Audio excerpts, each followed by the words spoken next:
You didn't believe she was dead? For a long time. I just refused to accept that she was gone. Part of, she would never do this to us. The document that changed everything. The morning arrived at Frogmore Cottage with deceptive calm.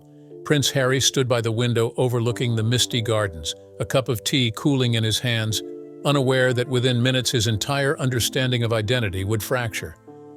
The envelope had arrived through channels so discreet that even palace staff remained ignorant of its contents. Sealed with the private office's unmarked wax, it bore no return address, only a handwritten notation in letters so precise they seemed carved rather than written. When Harry broke the seal, the rustle of paper echoed through the silent room. Meghan had taken the children to the park, a routine outing that now seemed to belong to another lifetime. The document inside carried the letterhead of one of Europe's most prestigious genetic laboratories, the kind of institution that serves royal families across the continent with absolute discretion. The opening paragraph required no preamble. DNA analysis results, paternity confirmation, probability percentages that approached absolute certainty. His hands began to tremble before his mind fully processed the implications. The numbers told a story that contradicted decades of assumed truth. According to the laboratory's findings, the genetic markers expected between father and son showed discrepancies that fell outside the range of biological possibility. Charles, the man he had called father for 39 years, the future king who had walked behind Diana's coffin beside him, shared no paternal DNA connection. The room seemed to tilt. Harry sat heavily on the arm of the sofa, the document still clutched in his whitening fingers. Questions cascaded through his mind with dizzying speed. Who had ordered this test? How had they obtained his genetic material? More urgently, who else knew? The implications stretched beyond personal identity into constitutional territory. The line of succession, his children's positions, the very foundation of his place within the institution suddenly rested on uncertain ground. Outside, a gardener trimmed the hedges with methodical precision, the soft snip of shears providing counterpoint to the chaos erupting within. Harry's reflection stared back from the window glass, and he found himself searching his own features for truth. The red hair that had always marked him as Diana's son now seemed to mock him with unspoken questions. The shape of his jaw, the set of his eyes, every familiar contour now required re-examination through this devastating new lens. The document provided more than simple negation.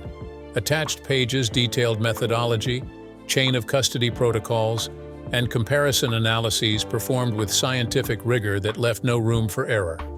Someone had gone to extraordinary lengths to ensure these results would withstand scrutiny. The sample collection dates indicated the test had been conducted months earlier, meaning this information had existed in shadow, held by unknown parties for purposes Harry could only imagine. His phone lay on the table, silent, and suddenly weighted with impossible choices. Who could he call? Who could be trusted with information that could detonate the monarchy? His relationship with William had frayed over recent years, their brotherhood strained by distance and diverging paths. Yet this news transcended their quarrels. If the results proved genuine, William's position changed too. The brother he had grown up alongside might not be his brother at all, at least not in the way they had always understood. The sound of a car on the gravel drive sent adrenaline spiking through Harry's system. Meghan returning, children's laughter preceding her through the door. He folded the document with unsteady hands and slipped it into his jacket pocket, feeling its weight like a stone against his heart.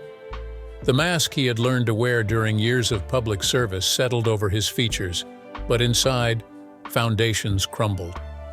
Meghan entered with Archie chattering about ducks and Lilibet drowsy against her shoulder. She took one look at Harry's face and her smile faded. Years of partnership had attuned her to his moods, the subtle shifts that signaled distress. She settled Lilibet into her playpen and sent Archie to wash his hands, then turned to her husband with questions in her eyes. Harry opened his mouth, closed it, then simply withdrew the document and handed it to her. He watched her face as she read, saw confusion give way to comprehension, then shock. She sank onto the sofa, reading through the pages twice before looking up at him with an expression that mingled horror and fierce protectiveness. Their conversation unfolded in urgent whispers, minds racing through scenarios and implications. Meghan's legal training kicked in, analyzing the document's provenance and potential motives behind its delivery. Was this blackmail? A preemptive strike from palace factions hostile to their presence? Or something more complex, a revelation from someone who believed Harry deserved truth regardless of consequences? The shadows lengthened across the room as they talked, voices low to avoid alarming the children. By the time evening settled over Windsor, they had reached a fragile consensus. They needed verification, independent testing to confirm or refute these results. They needed legal counsel, not palace lawyers, but their own representatives. And they needed to control the narrative before someone else did. Harry placed a call to his private secretary, voice steady despite the storm inside. Arrangements would need to be made, discreet inquiries initiated. The wheels began turning on a process that could reshape the monarchy or prove to be the most elaborate deception ever perpetrated against the royal family. Either way, there would be no going back to the innocence of this morning. Echoes in the marble halls. News of unusual activity at Frogmore reached Buckingham Palace through channels as old as the monarchy itself. Staff whispered to staff. A lady-in-waiting mentioned something to a private secretary, and within hours, questions percolated upward through layers of hierarchy. The King's office noted the inquiries. Lawyers had been contacted, security protocols altered. Something significant was unfolding in the Sussex household. Charles sat in his study at Clarence House, reading reports with growing concern.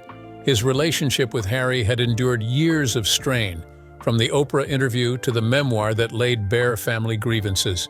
They had begun tentative reconciliation, careful conversations that suggested healing might be possible. Now his son was engaging in genetic laboratories and international law firms. The implication hung unspoken but impossible to ignore. The King's private secretary entered bearing additional information. The laboratory in question was the same facility that had handled discreet paternity confirmations for European nobility for 3 generations. Their involvement suggested questions of lineage. Charles set down his reading glasses and stared at the portrait of his mother that dominated one wall. Elizabeth had faced countless crises during her 7 decades on the throne, but nothing quite prepared him for this particular species of scandal. William arrived within the hour, summoned by a phone call that conveyed urgency without details. He found his father standing at the window, shoulders rigid with tension. The Prince of Wales had learned to read his father's postures over 41 years, and this one spoke of deep disturbance. Charles turned, and for a moment, William saw something raw in his expression before the royal mask reasserted itself. The explanation unfolded with careful precision. Intelligence suggested Harry had received or commissioned DNA testing. The reasons remained unclear, but the constitutional implications required immediate attention. William's first reaction was anger, the familiar frustration that had characterized his recent relationship with his brother. Another crisis, another media storm, another wound inflicted on the institution they had both been born to serve. But as his father continued speaking, anger gave way to something more complex. If Harry questioned his paternity, the roots of that doubt must run deep. William thought back across their childhood, searching for clues he might have missed. The whispers that had followed Harry throughout his youth, the cruel comparisons to James Hewitt, Diana's former lover. Their mother had laughed off such speculation, but the rumors never fully died.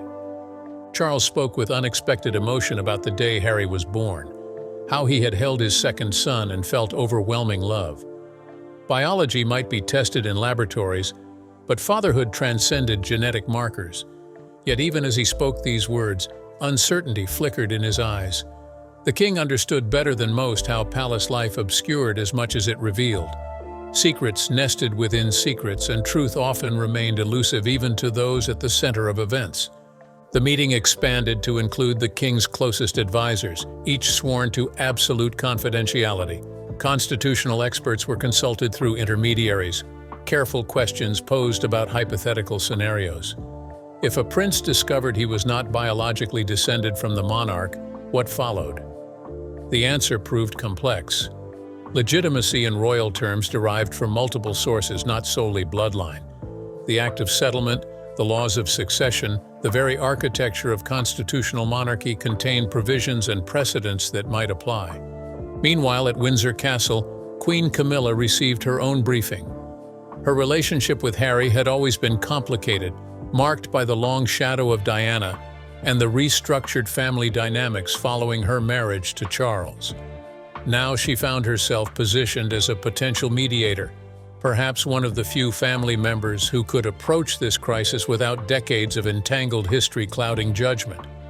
She requested a private audience with Harry, a conversation away from advisors and agendas. The message reached Frogmore through back channels, an invitation rather than summons. Harry considered refusing, then recognized an opportunity.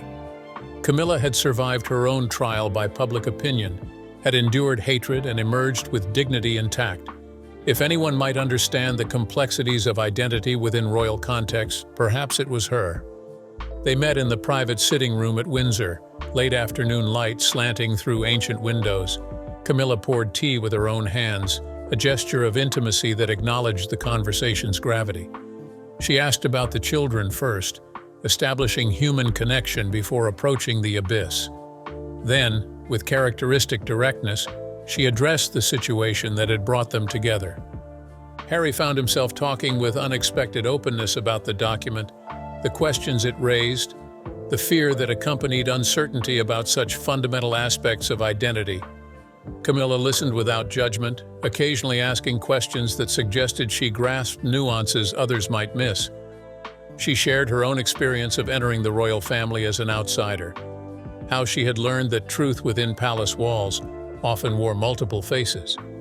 What she told him next shifted something in Harry's understanding.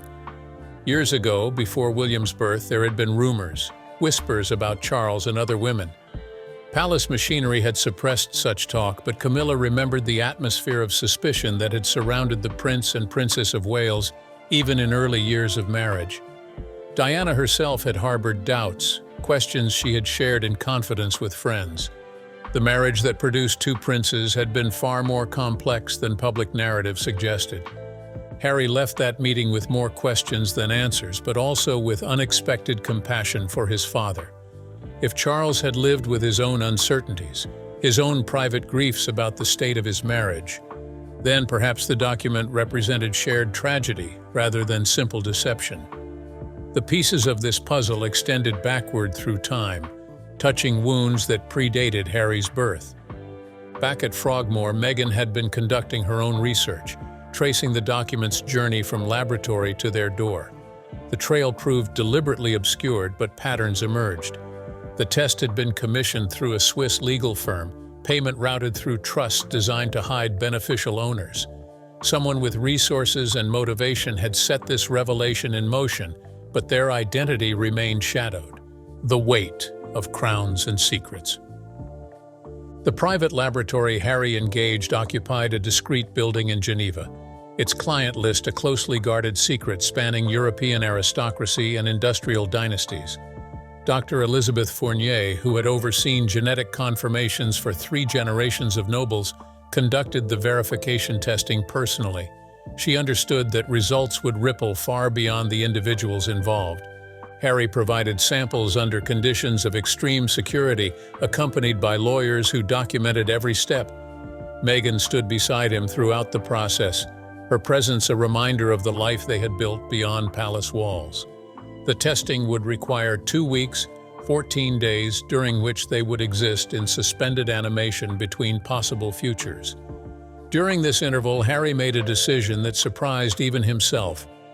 He requested a meeting with his father, alone, without advisors or intermediaries.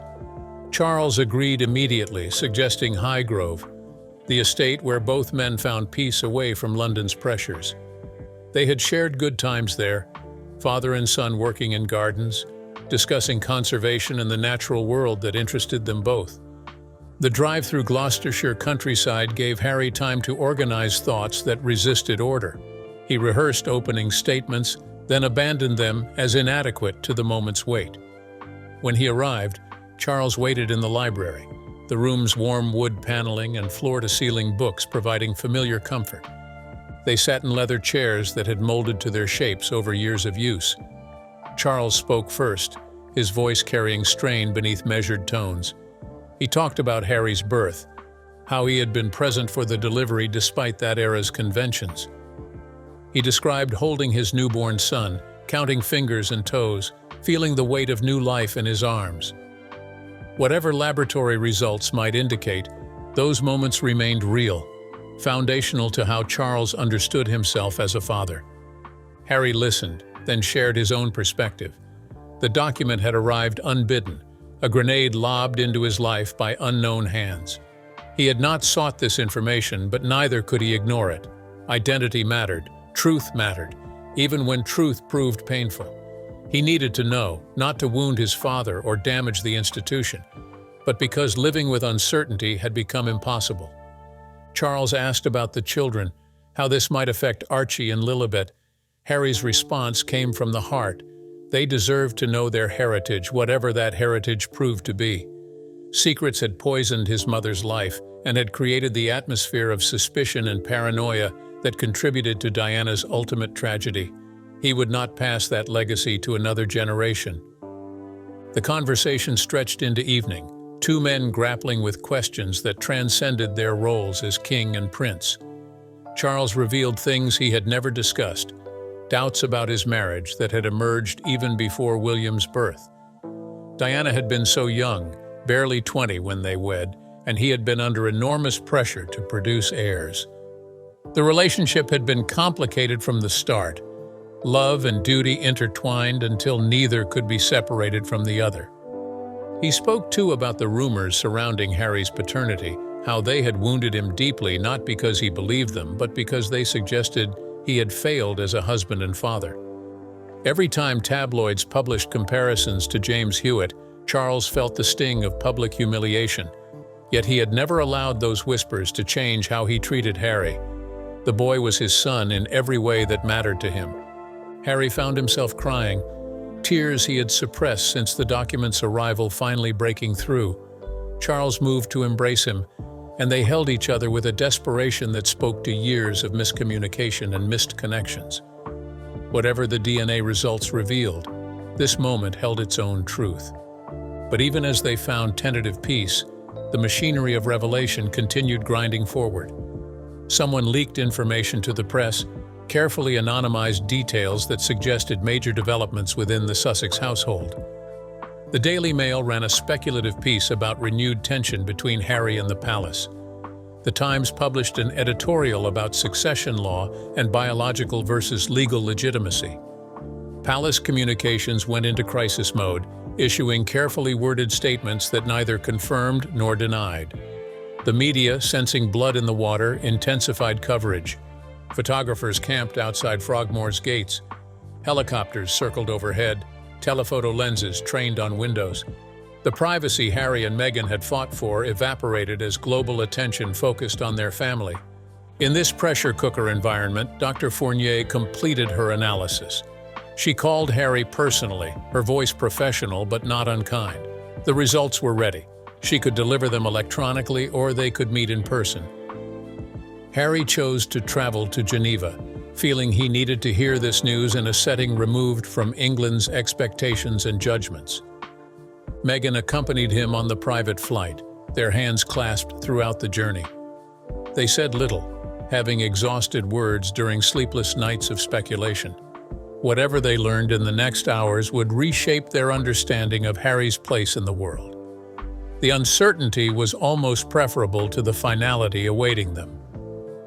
Dr. Fournier met them in a consultation room designed for discretion, soundproofed walls and windows that allowed no view of the outside world.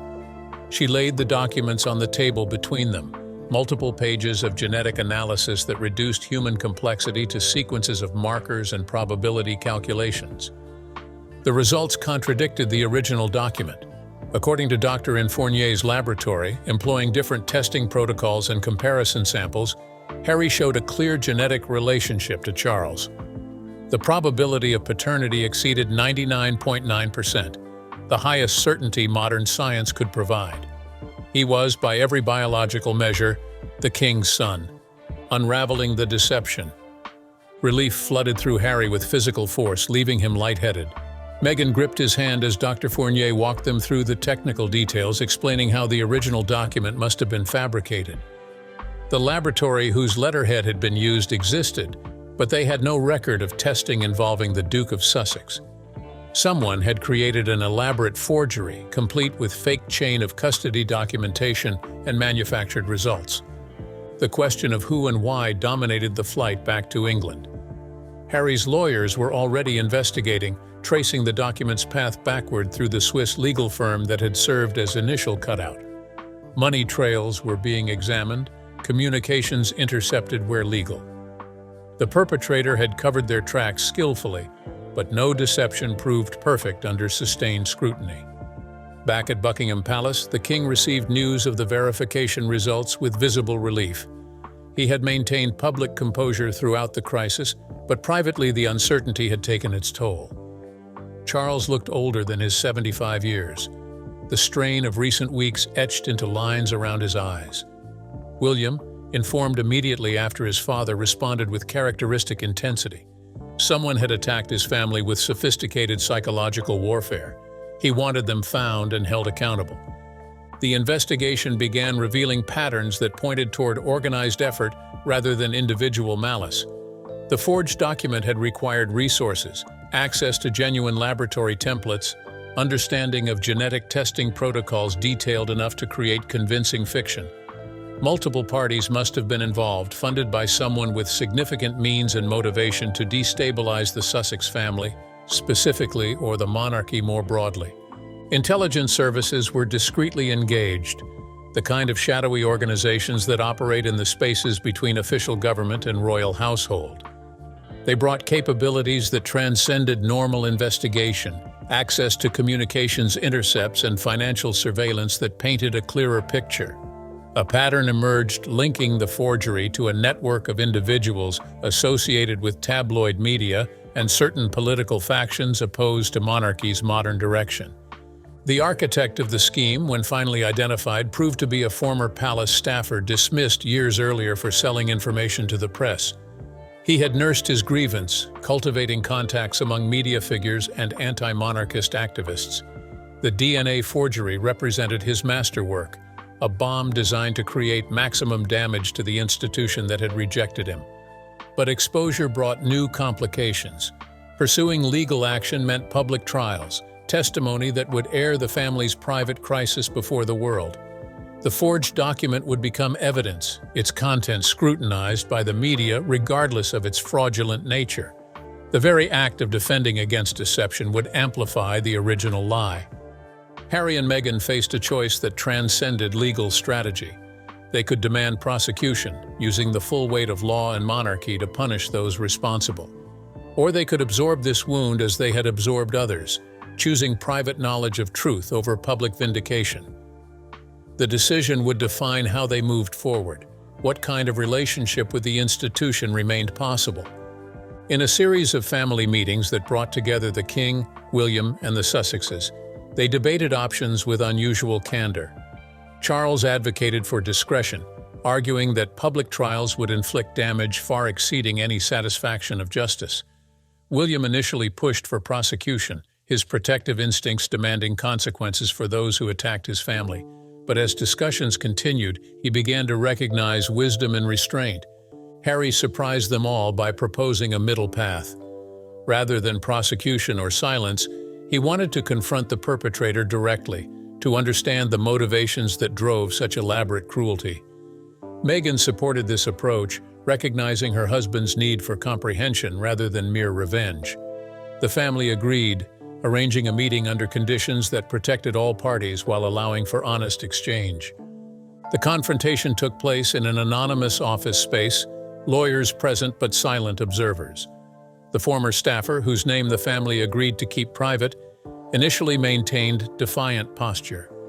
He had been wronged, he insisted, scapegoated for practices the entire palace engaged in. His dismissal had destroyed his career, his reputation, his financial security. The forgery was simply evening the scales. Harry listened, then spoke with unexpected compassion. He acknowledged the man had been treated poorly, that the palace system crushed people without regard for their humanity, but deliberately trying to destroy a family, to inflict on Harry the very uncertainty and pain that had characterized his own childhood trauma. that crossed lines that justified hurt could not excuse. The man's defenses crumbled. He had not fully considered the human cost of his actions, had been so focused on damaging the institution that he lost sight of the individual people affected. His remorse appeared genuine, tears and halting apologies that sought forgiveness he knew he did not deserve. In that moment, Harry made a decision that would define his character more than any public statement ever could. He offered a form of amnesty, no prosecution in exchange for the man's cooperation in identifying all parties involved and ensuring no copies of the forged documents remained in circulation. Additionally, Harry would help him find legitimate work, a chance to rebuild a life that had spiraled into bitterness and revenge. The man accepted, overwhelmed by mercy he had not expected. Over the following weeks, he provided detailed information that allowed the family's legal team to neutralize the entire network. Copies of the forgery were tracked down and destroyed. Individuals who had participated were warned that further action would result in prosecution. The bomb was defused, its components scattered before detonation could occur. The truth that remains. The crisis passed, leaving changed landscapes in its wake. Harry and Meghan had faced an existential threat to their family's foundation and emerged with clarity about what mattered. The verification results provided scientific confirmation, but deeper truth had been forged through conversations with Charles, through choosing mercy over vengeance, through recognizing that identity derived from more than genetic markers. The king, for his part, gained new appreciation for his younger son's moral courage.